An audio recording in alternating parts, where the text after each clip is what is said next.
Malam itu sunyi di pinggir kota, jalanan panjang dan remang-remang. Sebagian besar toko sudah tutup. Pintu besi mereka tertutup rapat. Tapi ada satu tempat yang masih terang benderang. Itu adalah sebuah restoran kecil bernama Warung Sedap Malam. Namanya berarti tempat makan harum malam. Dari luar, terlihat sederhana. Bangunan kayu tua, catnya mengelupas di banyak tempat. Sebuah bohlam kuning redup tergantung di atas pintu masuk, membentuk bayangan panjang yang menari-nari di tanah. Meskipun penampilannya usang, aroma lezat tercium dari pintu yang terbuka. Itu adalah aroma rempah-rempah yang kaya dan daging panggang. Itu adalah undangan yang sulit ditolak bagi siapapun yang merasa lapar di jalan sepi itu. Aku merasa tertarik ke arah warung. Aku dan teman-temanku sedang dalam perjalanan pulang dari sebuah perjalanan. Kami lelah dan sangat lapar. Kami tidak berencana untuk berhenti di sini. Kami bahkan tidak tahu tempat ini ada. Tapi aromanya begitu kuat. Sepertinya memanggil kami secara langsung. Menjanjikan hidangan yang memuaskan yang akan mengakhiri hari panjang kami dengan sempurna. Ada hal lain juga, perasaan aneh di udara. Bukan hanya rasa lapar yang menarik kami, itu adalah semacam rasa ingin tahu. Rasa misteri menyelimuti bangunan tua itu. Rasanya warung itu punya ceritanya sendiri, rahasia-rahasia yang tersembunyi di dalam dinding kayunya. Kami memarkir mobil di seberang jalan. Kami melihat warung itu sejenak. Itu satu-satunya tempat dengan pelanggan pada jam selarut ini. Melalui jendela, kami bisa melihat orang-orang makan. Mereka makan dengan sangat fokus. Kepala mereka tertunduk di atas mangkuk. Mereka tidak berbicara satu sama lain. Mereka hanya makan dan makan. Ini agak aneh. Biasanya, orang mengobrol sambil makan. Tapi di sini, hanya ada suara sendok yang mengenai piring. Suasana terasa berat, seolah-olah kami sedang melihat adegan dari film bisu. Tapi rasa lapar lebih kuat dari keraguan kami. Kami memutuskan untuk masuk. Saat kami menyeberang jalan, angin dingin tiba-tiba bertiup, menggerakkan daun-daun pohon besar di samping warung. Angin membawa bau manis yang samar, seperti bunga melati, tapi tidak ada pohon melati di sekitar. Itu adalah aroma yang indah, tapi juga terasa tidak pada tempatnya. Membuat bulu kuduku merinding. Aku menatap teman-temanku. Mereka sepertinya merasakannya juga. Wajah mereka menunjukkan campuran kebingungan dan antisipasi. Lampu kuning dari pintu masuk berkedip sebentar, seolah mengedipkan mata pada kami. Kami menarik napas dalam-dalam dan melangkah melewati ambang pintu, meninggalkan dunia normal dan memasuki dunia warung sedap malam. Bagian dalam warung sama tuanya dengan bagian luar. Meja-meja kayu gelap dan usang, kursi-kursi berderit di bawah berat badan kami. Dinding-dinding dihiasi dengan foto-foto lama dalam bingkai yang pudar, menampilkan orang-orang yang tidak kukenal. Mata mereka di foto sepertinya mengikuti kami saat kami menemukan meja di sudut. Udara di dalam tebal dengan aroma makanan, tapi aroma melati manis juga ada di sana. Lebih kuat di dalam, bercampur dengan rempah-rempah dengan cara yang menggoda sekaligus mengganggu. Pelanggan lain tidak mendongak saat kami masuk. Mereka terus makan dalam diam, benar-benar larut dalam makanan mereka. Seorang wanita keluar dari dapur belakang. Dia pasti pemiliknya. Dia seorang wanita tua, mungkin berusia akhir 60-an. Rambutnya diikat rapi. Dia mengenakan baju batik tradisional. Wajahnya dipenuhi kerutan dalam. Tapi matanya tajam. Mereka gelap dan sepertinya bisa melihat menembusmu. Dia tidak tersenyum. Dia hanya berdiri di sana, mengamati kami dengan tatapan intens. Tidak ada kehangatan dalam sambutannya. Rasanya seperti kami sedang diperiksa, bukan disambut. Dia berjalan menuju meja kami perlahan. Sandalnya mengeluarkan suara gemerisik lembut di lantai keramik. "Mau pesan apa?" tanyanya. Suaranya rendah dan serak, seperti suara daun kering yang bergesekan dengan trotoar. Dia tidak memberi kami menu. Dia hanya berdiri di sana, menunggu, seolah-olah dia sudah tahu apa yang akan kami inginkan. Keheningannya mengganggu. Sebagian besar pemilik restoran ramah dan ceria, mereka ingin membuat pelanggan merasa nyaman. Tapi wanita ini berbeda. Dia memiliki energi dingin di sekitarnya. Itu membuat ruangan terasa lebih dingin. Kami merasa tekanan aneh untuk memesan dengan cepat, agar tidak menimbulkan masalah. Kami memesan hidangan khas rumah. Itu adalah sup bernama sop buntut. Wanita tua itu mengangguk perlahan. Dia tidak menulis apapun. Dia hanya berbalik dan beringsut kembali ke dapur. Dia menghilang di balik tirai gelap yang berfungsi sebagai pintu dapur. Kami ditinggalkan sendirian dengan para pengunjung lain yang diam. Aku mencoba memulai percakapan dengan teman-temanku untuk memecah keheningan yang berat. Tapi kata-kata kami terasa keras dan tidak pada tempatnya. Para pelanggan lain terus mengabaikan kami. Mereka menatap mangkuk mereka, sambil menaikkan bergerasa ing stabil beridolnya. Seolah-olah MFK dan trans, dan sup adalah satu-satunya hal tertenang di dunia. Makanan tiba dengan sangat cepat. Wanita tua itu membawa 4 mangkuk besar sop buntut. Uap mengepul dari kuah gelap yang kaya. Aromanya luar biasa, bahkan lebih lezat dari aroma di luar. Memenuhi indera kami dan membuat air liur kami menetes. Supnya terlihat sempurna, potongan besar buntut sapi yang empuk mengambang di antara wortel, kentang, dan tomat. Taburan bawang goreng dan seledri segar menghiasi bagian atas. Untuk sesaat, semua perasaan aneh kami menghilang. Kami hanya 4 pelancong lapar, senang akhirnya mendapatkan makanan hangat di depan kami. Kami tidak sabar untuk mulai makan. Aku mengambil sesendok pertama. Kuahnya luar biasa. Itu adalah sup paling lezat yang pernah kurasakan seumur hidupku. Rasanya dalam dan kompleks, gurih, sedikit manis, dan memiliki kehangatan yang menyebar ke seluruh tubuhku. Itu membuat ketagihan. Setelah gigitan pertama, aku langsung ingin lagi. Teman-temanku merasakan hal yang sama. Mata mereka melebar karena terkejut dan senang. Kami lupa tentang suasana aneh. Kami lupa tentang pelanggan yang diam dan pemilik yang dingin. Yang penting hanyalah sup. Kami makan dengan lahap, sama seperti orang lain di warung.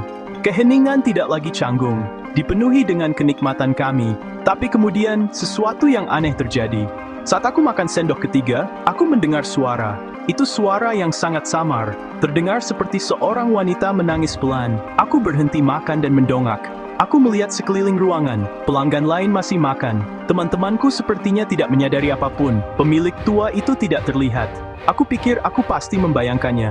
Jalanan ada di luar, mungkin itu suara dari mobil yang lewat. Aku mencoba mengabaikannya dan kembali ke sup lezatku. Tapi perasaan diawasi semakin kuat. Aku mengambil gigitan lagi, dan kemudian aku mendengarnya lagi. Kali ini, lebih jelas. Itu suara isak tangis yang lembut, dan sepertinya berasal dari sampingku. Aku menoleh dengan cepat. Tidak ada siapa-siapa di sana. Hanya kursi kosong.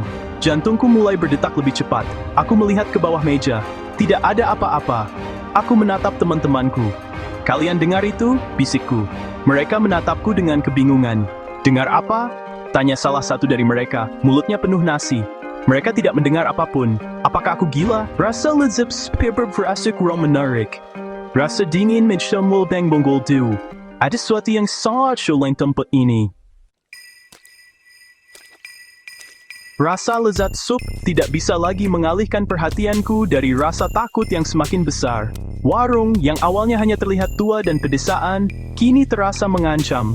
Bayangan di sudut-sudut tampak lebih dalam dan gelap dari sebelumnya. Mereka seolah menggeliat dan bergerak saat aku tidak melihat langsung ke arah mereka. Foto-foto pudar di dinding juga terasa berbeda. Wajah-wajah di gambar kini terlihat sedih dan penuh kesedihan. Mata mereka tidak lagi hanya mengawasi, mereka memohon. Memohon apa? Aku tidak tahu. Aku mencoba fokus pada teman-temanku, pada percakapan normal mereka, tetapi perhatianku terus teralihkan oleh energi aneh di ruangan itu. Aku meletakkan sendokku. Aku tidak bisa makan lagi. Temanku, Bima, menyadari perubahan suasana hatiku. Ada apa, Danu? Kamu terlihat seperti melihat hantu, katanya sambil sedikit tertawa. Sebelum aku bisa menjawabnya, hembusan angin dingin tiba-tiba menyapu ruangan, membuat satu-satunya bola lampu berkedip-kedip dengan keras. Untuk sepersekian detik, ruangan itu tenggelam dalam kegelapan. Dalam momen bayangan singkat itu, aku melihatnya. Berdiri di belakang Bima, ada sesosok. Itu adalah seorang wanita tinggi, kurus dengan rambut panjang acak-acakan yang menutupi wajahnya. Dia mengenakan gaun putih kotor. Dia hanya berdiri di sana, diam dan tak bergerak. Lampu kembali menyala secepat ia padam. Sosok itu sudah tidak ada. Jantungku berdebar kencang di dadaku. Aku pasti terkesiap karena teman-temanku semua menoleh melihatku. Danu, kamu baik saja? Kamu pucat, kata teman lainnya Rina. Aku tidak bisa bicara. Aku hanya menunjuk ke tempat di belakang Bima. Ada seseorang di sana, gumamku. Bima berbalik. Tapi tentu saja tidak ada apa-apa. Mereka semua menatapku dengan cemas. Mereka pikir aku hanya lelah karena perjalanan panjang. Mereka mengatakan aku mungkin hanya membayangkan hal-hal. Tapi aku tahu apa yang kulihat. Itu bukan imajinasiku. Suara isak tangis kembali. Kali ini bukan hanya bisikan, itu adalah tangisan yang jelas, memilukan. Dan kali ini teman-temanku juga mendengarnya. Mereka semua berhenti bicara dan melihat sekeliling, mata mereka terbelalak ketakutan. Suara itu sepertinya datang dari mana-mana sekaligus. Menggema di sekitar warung kecil, memantul dari dinding kayu. Pelanggan lain bagaimanapun tidak bereaksi sama sekali. Mereka terus makan sup mereka seolah tidak terjadi apa-apa. Kurangnya reaksi mereka mungkin adalah hal yang paling menakutkan dari semuanya. Mereka tuli, atau mereka begitu dalam di bawah mantra makanan, sehingga mereka tidak menyadari jari tangisan hantu yang sekarang memenuhi udara. Rasa takut benar-benar menggantikan rasa lapar kami. Kami semua berdiri bersamaan, siap untuk pergi. Kami hanya ingin keluar dari tempat itu secepat mungkin. Kami akan meninggalkan uang di meja dan lari saja. Tapi saat Bima meraih dompetnya, wanita tua itu muncul dari dapur. Dia bergerak begitu pelan sehingga jujur saja, kami tidak mendengarnya datang. Dia tiba-tiba saja ada di sana, menghalangi jalan kami menuju pintu. Wajahnya masih tanpa ekspresi, tetapi mata gelapnya memiliki intensitas baru. Mereka tajam dan memerintah. Rasanya seperti, dinding tak terlihat telah didirikan antara kami dan pintu keluar. Kalian belum menghabiskan makanan kalian, katanya. Itu bukan pertanyaan, itu adalah pernyataan sebuah perintah. Suara seraknya memotong suara tangisan hantu. Sup ini istimewa, tidak sopan membuangnya. Tatapannya terpaku pada kami, membuat sulit untuk bergerak. Rasanya seperti kami serangga kecil yang terjebak dalam jaring laba-laba. Aroma sup yang lezat, yang sebelumnya begitu menggoda, kini tercium manis yang memuakkan. Aroma melati begitu kuat. Aku merasakan gelombang mual. Kami harus keluar. Kami harus melarikan diri dari tatapan menusuknya dan suasana warung yang menindas. Kami harus ke toilet, kata Rina cepat. Itu alasan yang putus asa. Wanita tua itu menatapnya lama. Lalu, dia menunjuk jari panjang dan kurus ke arah lorong gelap di bagian belakang warung. Di sana, di ujung, katanya. Lorong itu gelap gulita. Terlihat seperti terowongan yang mengarah kemana-mana. Kami tidak punya pilihan. Kami berjalan menuju lorong, merasakan mata wanita tua itu di punggung kami sepanjang waktu. Saat kami memasuki koridor gelap, suhu turun drastis, sangat dingin. Udara lembab dan berbau tanah dan pembusukan. Kami meraba-raba ponsel kami untuk digunakan sebagai senter. Lorong sempit itu dipenuhi pintu-pintu tertutup. Di ujung ada satu pintu yang sedikit terbuka. Kami berasumsi ini adalah toilet. Tapi saat kami mendekat, kami menyadari suara isak tangis berasal dari balik pintu itu. Sekarang terdengar keras dan jelas. Itu adalah suara keputusasaan murni. Rasa ingin tahu dan ketakutan bertarung di dalam diri kami. Bima yang paling berani, perlahan mendorong pintu hingga terbuka. Tebet sid, nice sid, itiruk futsil anak plitsra. Kosong kecuali poten dan lihat kecil yang diletakkan ke dalam lantai. Dan di dalam pot itu, harus yang bergerak. Ruangan itu sangat dingin. Napas kami membentuk awan putih dalam sorotan lampu ponsel kami. Pot tanah liat kecil di lantai sepertinya menyerap semua cahaya, titik kegelapan mutlak di ruang kecil itu. Suara isak tangis jelas berasal dari sana. Itu adalah suara yang mengerikan, mustahil. Bagaimana bisa suara yang begitu penuh kesedihan manusia berasal dari benda mati? Kami berdiri membeku di ambang pintu, terlalu takut untuk masuk dan terlalu terpesona untuk pergi. Pot itu tua dan ditutupi simbol-simbol aneh yang terukir di permukaannya. Terlihat seperti semacam benda ritual, sesuatu yang tidak seharusnya ada di ruang penyimpanan restoran. Bima melangkah ragu-ragu ke dalam. Dia berjongkok untuk melihat pot itu lebih dekat. Saat cahayanya menyinari langsung, kami melihat apa yang bergerak di dalamnya. Itu bukan binatang. Itu adalah cairan kental, gelap, hampir seperti kuah sup yang baru saja kami makan. Tapi itu berputar dan mendidih sendiri, meskipun dingin saat disentuh. Dan saat berputar, kami mulai melihat sesuatu. Wajah-wajah hantu yang samar-samar tampak terbentuk di permukaan cairan. Itu adalah wajah-wajah kesakitan dan penderitaan. Mereka muncul sesaat lalu larut kembali ke dalam kegelapan. Itu adalah pemandangan yang mengerikan. Tiba-tiba, suara keras bergema dari belakang kami. Kami berputar ketakutan. Pintu ke lorong telah terbanting menutup. Kami terjebak. Kami bergegas ke pintu dan mencoba membukanya, tetapi terkunci dari sisi lain. Panik melanda. Kami terjebak di lorong yang dingin dan gelap ini bersama apapun yang ada di ruangan itu. Isak tangis dari pot semakin keras dan panik. Sekarang bergabung dengan suara-suara lain. Bisikan, bisikan samar, mendesis yang sepertinya datang dari dinding di sekitar kami. Mereka berbicara dalam bahasa yang tidak kami mengerti, tetapi niat jahatnya jelas. Kemudian, sosok yang kulihat sebelumnya muncul. Wanita berbaju putih berdiri di ujung lorong, tepat di depan pintu yang terkunci. Kali ini, dia tidak transparan. Dia terlihat padat. Kami bisa melihatnya dengan jelas dalam sorotan ponsel kami. Kepalanya tertunduk, rambut hitam panjangnya menutupi seluruh wajahnya. Dia tidak bergerak. Dia hanya berdiri di sana, menghalangi satu-satunya jalan keluar kami. Dingin di lorong semakin intens, meresap ke tulang kami. Kami terjebak seteru pot dan bawah nangis, dan hantu yang menakutkan. Tidak ada poder lebih. Kami terpojok. Hantu wanita berbaju putih berdiri diam di salah satu ujung lorong dan pot yang mengerikan dan menangis ada di ruangan di ujung lain. Bisikan dari dinding semakin keras melilit kami. Kami diliputi rasa takut. Temanku Bima, dalam keputusasaan murni, menendang pintu ruang penyimpanan, berusaha menutupnya. Pintu berayun menutup dengan suara derit keras, tetapi suara isak tangis tidak berhenti. Sekarang sepertinya berasal dari sisi lain pintu, teredam tetapi masih dipenuhi kesedihan yang tak tertahankan. Hantu di lorong masih belum bergerak. Dia seperti patung yang diukir dari mimpi buruk. Tiba-tiba, suara serak wanita tua itu datang dari sisi lain pintu yang terkunci. Seharusnya kalian tidak kembali ke sana. Dia terkekeh. Suaranya tidak lagi hanya rendah dan dingin. Itu dipenuhi dengan hiburan jahat. Rasa ingin tahu adalah hal yang berbahaya. Sekarang kalian telah melihat bahan rahasiaku. Bahan rahasia, darahku membeku. Aku melihat kembali ke pintu ruang penyimpanan yang tertutup, dan kemudian ke mangkuk sup yang kami tinggalkan di meja kami. Kuah yang lezat, gurih. Cairan gelap yang berputar di dalam pot. Hubungan itu terlintas di benakku dengan kepastian yang memuak. Supnya, bisikku, suaraku bergetar. Ada apa di dalam sup? Wanita tua itu tertawa lagi, suara kering berderak yang mengikis saraf kami. Rasa, katanya sederhana, air mata jiwa yang tersesat membuat kuah kaya. Kesedihannya membuat pelanggan melupakan masalah mereka sendiri. Rasa laparnya yang tak ada habisnya membuat mereka menginginkan lebih. Kebenaran yang mengerikan menghantam kami. Hantu itu adalah sumber kesuksesan restoran penglaris. Jimat gaib bukanlah benda. Itu adalah roh yang terperangkap, dipaksa untuk memasukkan esensinya, rasa sakitnya ke dalam makanan. Kami ngeri.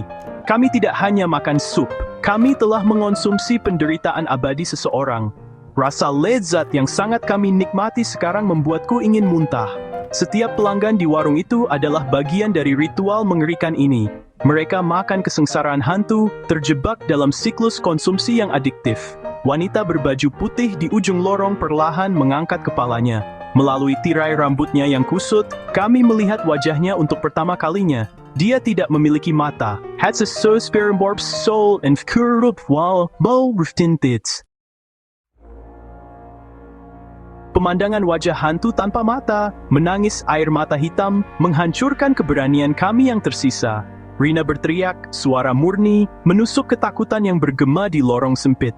Hantu itu tidak bereaksi terhadap teriakan. Dia hanya berdiri di sana, monumen kesedihan, air mata diamnya mengukir jalur gelap di pipi pucatnya. Wanita tua di sisi lain pintu terus berbicara, suaranya meneteskan kepuasan yang kejam. Dia adalah tamu, sama seperti kalian, jelas pemiliknya. Dia terlalu banyak mengeluh. Dia melihat hal-hal yang seharusnya tidak dia lihat, tapi dia memiliki semangat yang begitu kuat. Begitu banyak kesedihan. Aku tidak bisa membiarkan itu sia-sia. Dia menjadi bagian permanen dari dapurku. Bisikan di dinding menjadi lebih jelas. Mereka tidak lagi hanya suara desisan. Kami bisa mendengar kata-kata. Tolong aku, sangat lapar, sangat dingin. Itu adalah suara hantu, tetapi datang dari segala arah. Seolah-olah kesadarannya telah meresap ke dalam struktur bangunan itu sendiri. Dia adalah warung, dan warung adalah dia. Kami berada di dalam penjaranya, di dalam tubuhnya. Pikiran itu mencekik. Kami tidak hanya terjebak di lorong. Kami terjebak di dalam mimpi buruk yang hidup. Bangunan itu sendiri terasa seperti bernapas di sekitar kami. Napas dinginnya berbau busuk dan melati. Suara wanita tua itu datang lagi. Rasa laparnya membuat pelanggan terus datang. Mereka tidak pernah merasa cukup. Mereka makan dan makan, tetapi mereka tidak memberi makan rasa lapar mereka sendiri. Mereka memberi makan rasa laparnya. Kami saling memandang dengan ketakutan yang baru muncul. Kami akhirnya memahami keadaan trans pelanggan lain. Mereka tidak hanya menikmati makanan mereka dikuras. Energi mereka disedot dengan setiap sendok untuk memuaskan rasa lapar yang tak terpuaskan dari roh yang terperangkap. Warung itu tidak hanya menyajikan makanan, itu mengonsumsi pelangnya perlahan dan pasti. Kami harus melarikan diri. Kami mulai menggedor pintu yang terkunci dengan sekuat tenaga, berteriak meminta bantuan. Tapi teriakan kami tenggelam oleh bisikan hantu dan tawa mengejek wanita tua itu. Tidak ada yang bisa mendengar kalian, dia terkekeh. Tidak ada yang pernah meninggalkan warung sedap malam sampai mereka selesai. Hantu di lorong mulai melayang ke arah kami. Dia bergerak tanpa berjalan, melayang diam di atas lantai keramik. Rongga matanya yang kosong terpaku pada kami. Tangan pucat dan kurusnya terulur, bukan untuk menyerang, tetapi seolah memohon pembebasan. Kami mundur, menekan diri kami ke pintu ruang penyimpanan, tanpa tempat lagi untuk pergi. Saat hantu tanpa mata melayang mendekat, dinginnya menjadi tak tertahankan. Sentuhannya, kami tahu, akan menjadi akhir. Dalam tindakan putus asa terakhir, Bima berbalik dan melemparkan seluruh tubuhnya ke pintu ruang penyimpanan. Kayu tua itu pecah dan hancur, dan kami tersandung mundur ke dalam ruangan kecil yang gelap. Pot tanah liat masih di tengah lantai, menangis dan berputar. Hantu itu berhenti di ambang pintu, seolah penghalang tak terlihat mencegahnya memasuki ruangan tempat esensinya ditawan. Dia hanya berdiri di sana, wajahnya yang diam dan berlinang air mata adalah topeng keputusasaan abadi. Dari lorong, kami mendengar suara kunci berputar di gembok. Pintu utama terbuka. Wanita tua itu berdiri di sana, siluet di tengah cahaya redup restoran. Dia memegang sendok besar dan berat di tangannya, dan wajahnya yang keriput berubah menjadi seringai kemenangan. Kalian telah menemukan jantung dapurku, desisnya. Sekarang, kalian akan membantuku membuat adonan baru. Aku selalu mencari kesedihan yang segar. Dia mulai berjalan ke arah kami, sandal-sandalnya bergesekan di lantai, sendok dipegang seperti senjata. Kami terjebak di antara pemilik yang seperti penyihir dan hantu yang menangis. Disinilah cerita seharusnya berakhir untuk kalian. Kalian seharusnya membayangkan kami melawan, melarikan diri, dan menceritakan kepada dunia tentang kengerian warung sedap malam. Tapi bukan itu yang terjadi. Wanita tua itu kuat, tidak wajar, dan rasa takut telah melemahkan kami. Kami bukan tandingannya. Hal terakhir yang kuingat adalah aroma melati yang begitu kuat hingga membuatku pusing, dan pemandangan wajah wanita tua itu mencondongkan tubuh ke atasku. Mata gelapnya berkilauan dengan kejahatan kuno. Dunia memudar dalam kegelapan, dipenuhi suara tangisan. Sekarang tahun 2025, warung itu masih ada, lebih populer dari sebelumnya. Orang-orang mengatakan sop buntutnya memiliki rasa baru yang kompleks yang tidak bisa mereka dapatkan. Terkadang, larut malam, pelanggan baru akan melihat sesuatu. Mereka akan melihat seorang pria muda dengan mata ketakutan menatap mereka dari sudut gelap. Atau mereka mungkin mendengar teriakan seorang gadis bercampur dengan angin. Tapi supnya sangat lezat. Mereka cepat lupa. Mereka terus makan. Jadi jika kalian pernah berada di jalan sepi itu, dan kalian mencium sesuatu yang luar biasa, teruslah berkendara. Jangan berhenti, karena kami telah membuat reservasi di sini, yang permanen. Dan selalu ada kursi kosong, menunggu tamu baru.